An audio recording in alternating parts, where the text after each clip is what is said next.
Hello, everyone, and welcome to another episode of Crate Expectations. How many episodes have we done at this point, Sarah? I think this is 15. Yeah, Yeah, 15. 15. It's a lot of episodes. It So, is. welcome everyone to the show and stuff. This is my co-host Sarah. She doesn't like to be called Celiac Sarah, despite the fact that she named herself that. So Huh. go check her out on YouTube. That's in the video description. And the second half of this will, of course, be on her channel. And you've been doing a lot of PvP lately, Sarah, I have on not. on your channel. I have. Did you just say you have not? Yeah, I was like, I have not. It's funny Okay. because I streamed a territory war battle earlier, and our territory war officer was like, "I'm making you a PvP player," and I was like, "No, it's not happening." Weren't you streaming my account or something? Yeah, because while I was there, like I did mine, and then while I was there, I was like, I'll just switch while I have you and Hmm. use your team too. So, how did they like my team versus your team? A lot better than my team. Yours is clocked appropriately, and mine is not. Hmm. That sounds, yeah, that Sounds right. sounds. Yeah, yeah. You said it, not me. So for reference, the team that I was using was the Jedi Knight Revan, Jedi Knight Luke, Kylo counter, and your old Ben is 282 speed, and my old Ben is 227. I'm so glad I wasn't drinking something. I would have spit taked for sure. Hey, like I've done it before. You just have to play it a little bit differently. It's fine. Yeah, and hmm, I'll try not to. We We don't need to dive into that. So, won't get into it. yeah, 282 is pretty excessive, actually, for that old guy, but it's okay. So, all right, what do we got on the show today, Sarah? What are we talking about? There's only one piece of news, so but we'll get into other topics, and then like the usual tune review, speed GAC because we had GAC, uh, pack review, viewer questions, and a roster roast. A roster roast, by the way, that I somehow missed this roster and skipped past it. So I'm very excited that I remembered that I had skipped past this one by accident. Oh, is this the one that he was asking us to be super savage or something? Yeah. Yeah. Hmm. So Do you think you're up to that? I don't know. Well, I'm glad you're honest, because honestly, I'm not sure you are either, but we can hope. I see you're up for being savage already. That was barely savage. Maybe I will be by the time we get to it It's good. later I'm on. just trying to help you to get there. So, all Appreciate right. it. Okay. What news do we have? What's new in the game? What have they announced? We're getting a new, quasi new. It's not really a game mode. Proving grounds.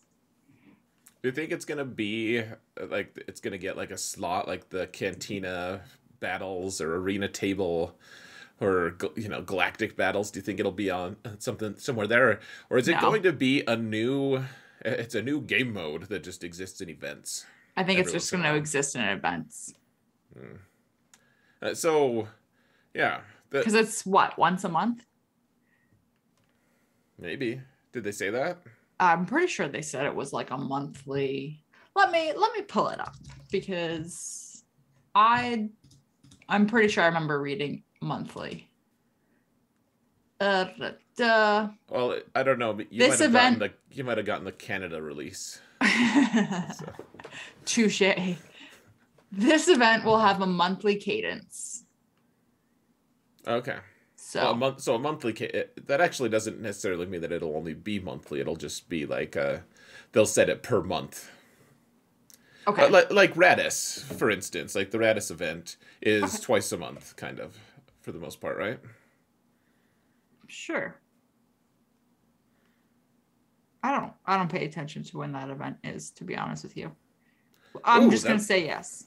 is Professor X. Did you unlock Radis for me today, or 7-star Radis? I literally just did the event right before we started recording. I didn't 7-star it, but I did get the 10 shards. And if that was the last 10 you needed, then the answer is yes.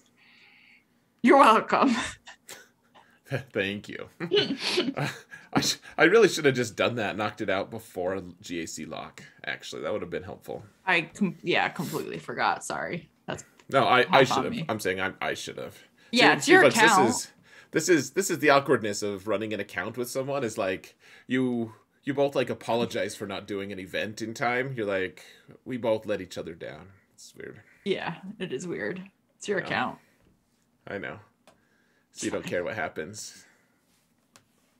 I mean, I could go in and just recklessly spend some Zetas.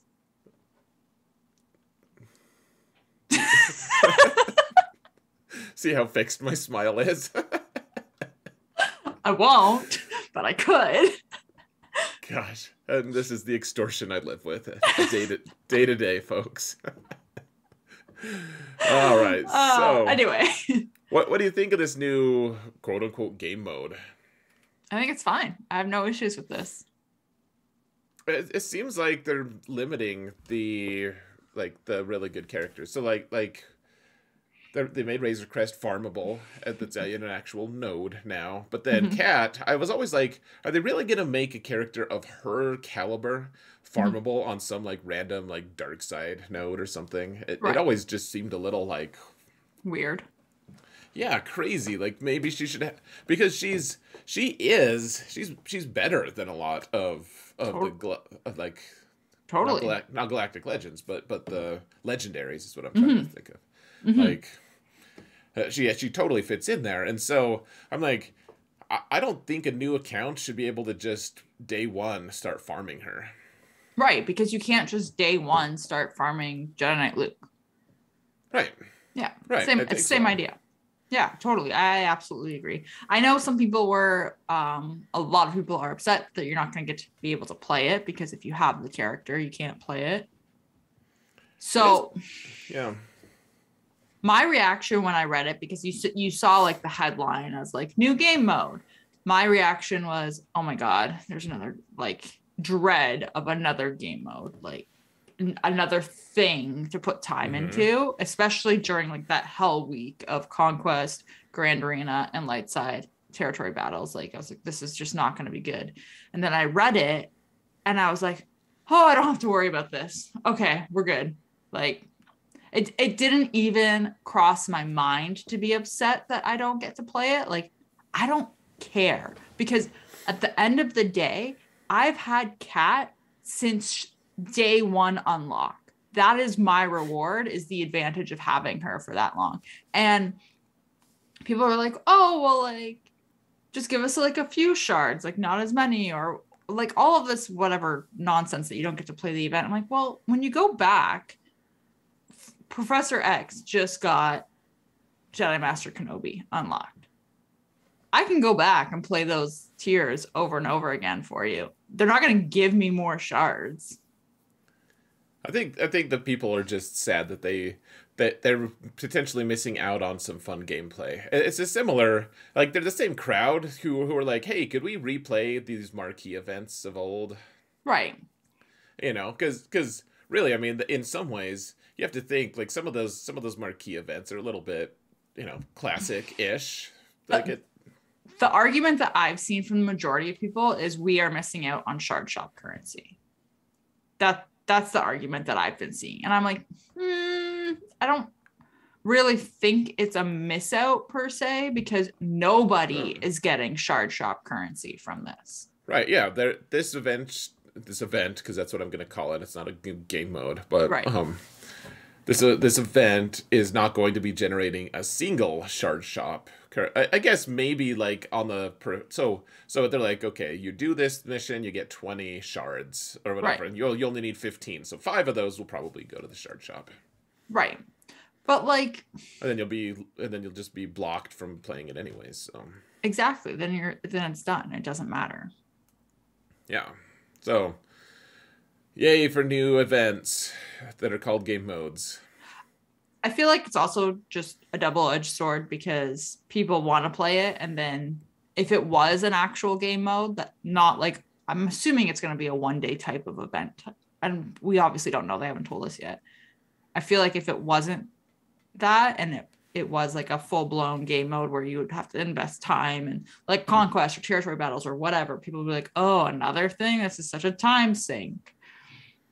Well, I keep wondering. So what? I don't know what the end game here is. All right. So for GAC currently, they just added another ship attack, and Yay. every time you add another attack, it's like, well, okay, it requires time to plan and everything. Even if you cut all that time off, you just like instinctively select your ships and go. Like, you increase your play time by a certain amount, and at like 3v3 is actually, I'm excited about it to play it on some levels, but on other levels, I'm like, it's already dramatically fewer characters, a smaller pool of characters that you have to draw on, and I already have too many characters for it. Like my main account, like, Right. To keep it competitive, in my opinion, they would need to add more. Right. So that you're drawing on more of your roster. Yeah, and I don't want that. Like, it's already 15 attacks plus it's going to be 18 attacks minimum, and that's if I fail 0. Right. Like that's a ton. You know how they solve this. It stops being silly. All right, fine. I know you don't like 3v3, but I think the 3v3 actually, like, if we want to go there for just 1 second, Sure. I think 3v3 is uncomfortable for a lot of people, but I think that if you truly dive into it, it's the game mode that's going to help you grow the most as a player overall, because you have to really pay attention to kits and their interactions, because it matters a whole lot more, those little interactions that you always took for granted. Yeah. And you're like, oh, I always thought that Ray did that, but it was Poe actually. You know, like that. You know, who does what inspired thing. Just as an example, and it helps you grow a lot trying to figure out what these different, like, it's uncomfortable, certainly, absolutely, because we don't think in terms of 3v3, but like once you finally start paying attention to how all these kits interact, like, there's a lot of freedom in there in it. It's a lot of fun to theorycraft your way out of problems in 3v3. We'll see if I agree with you. I'll remember that you said this, and then we'll see if I agree. Okay. Well, you have to actually try, or it's not going to work. Well, I was thinking while you were saying all this, it's like, oh, I have to actually try now because I have to record my attacks for GA Center, which is why they're on my YouTube. So which means I'm going to have to try in 3v3. Right. Huh. Well, that'll be interesting. That will be interesting. Plus, we already play 3v3 every time. It's called ships. Yeah. Kind of. Sort of. It's kind of 3v3. 3v3-ish. Yeah. Yeah. So speaking of ships, oh, stop. Yeah. Stop. All right. I mean, so here's that's why ships are so important anyways, is like in GAC, ships don't change. Right. Everything else changes, but ships don't. You've been having a little bit of a frustrating time with ships right now. What are your plans on ships? Are the struggle bus. For a ton of people, to be fair, like myself included, I've lost at least one match because of ships. Yeah, I've lost a lot. So I am quote unquote soft whaling on, to use your phrase, soft whaling on Echelon.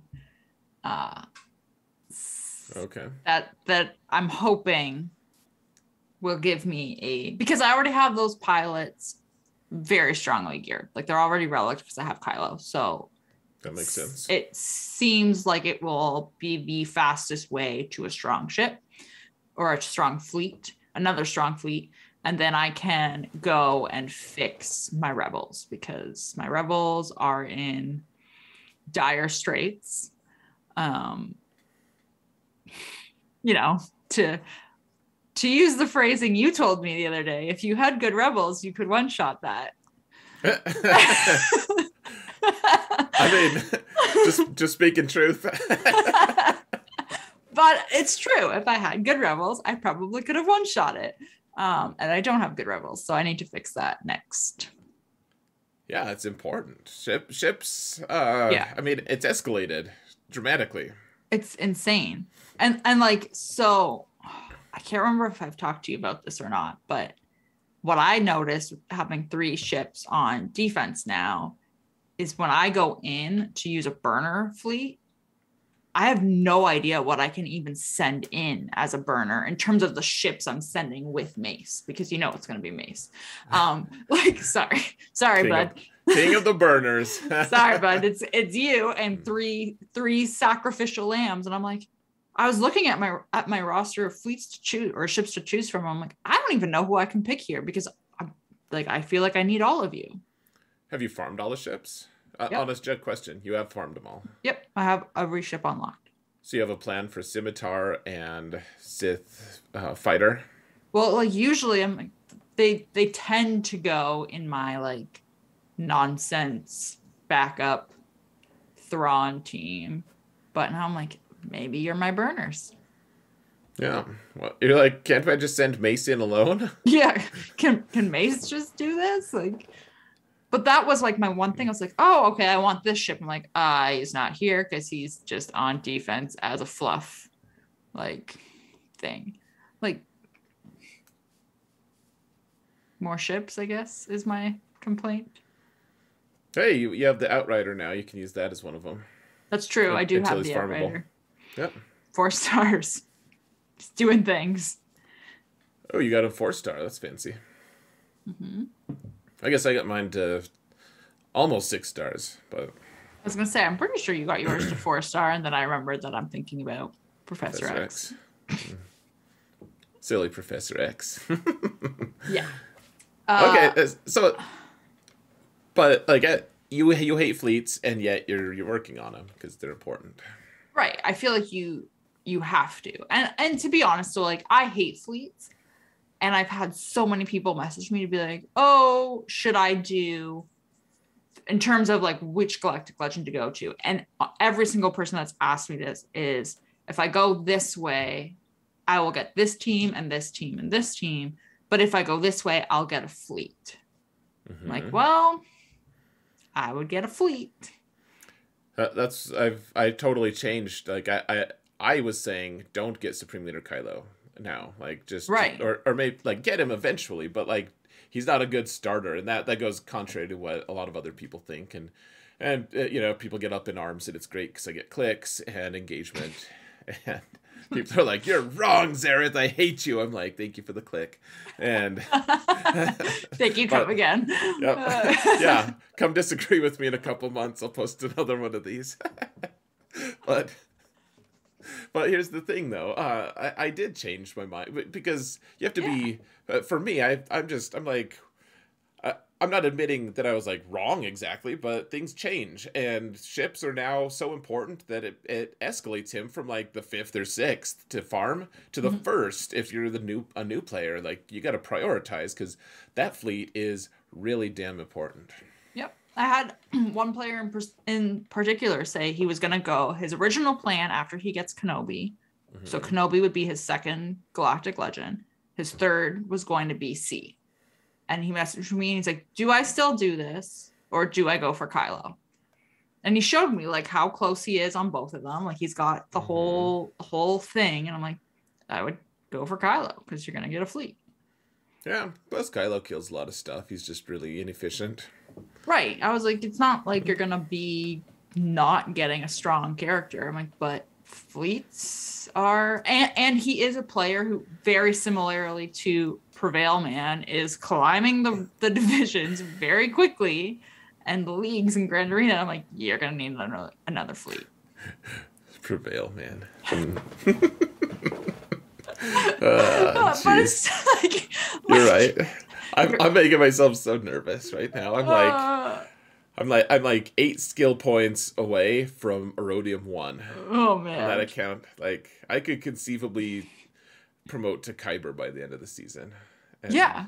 I and was I'm like, like you're gonna go to Kyber. I'm like literally only have 6 fleets total, Hmm. including endurance. I can't even send in a like I'll have to just like not place a ship's defense so I have a burner. Oh my goodness. Oh yeah, we, Yeah. we should Anyway. transition now. Let's talk about what character did you want to talk about today, Sarah? Oh, I thought we could talk about Treya. Oh, we're doing Treya now. We were gonna do Django. Okay, you just bait and switch. That's fine. Let's Oh, talk you want to do? about Oh, Treya. you know what? You're right. We are going to do Django because I wrote down Treya and then we had this whole conversation.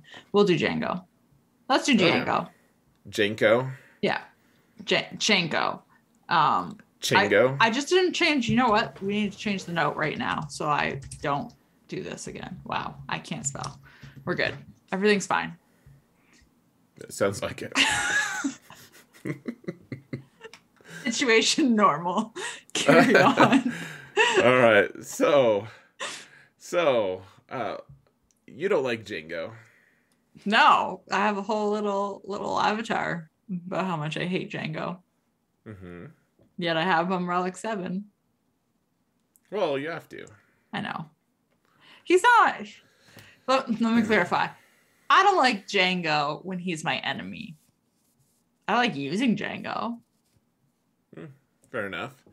Yeah, I like how flexible he is. Like you can use him 1,000 different places. Right. Bounty hunters, scoundrels, separatists. Right? Yeah. Mandalorians. Yeah, you're right. Mandalorians. I always forget that he can go there.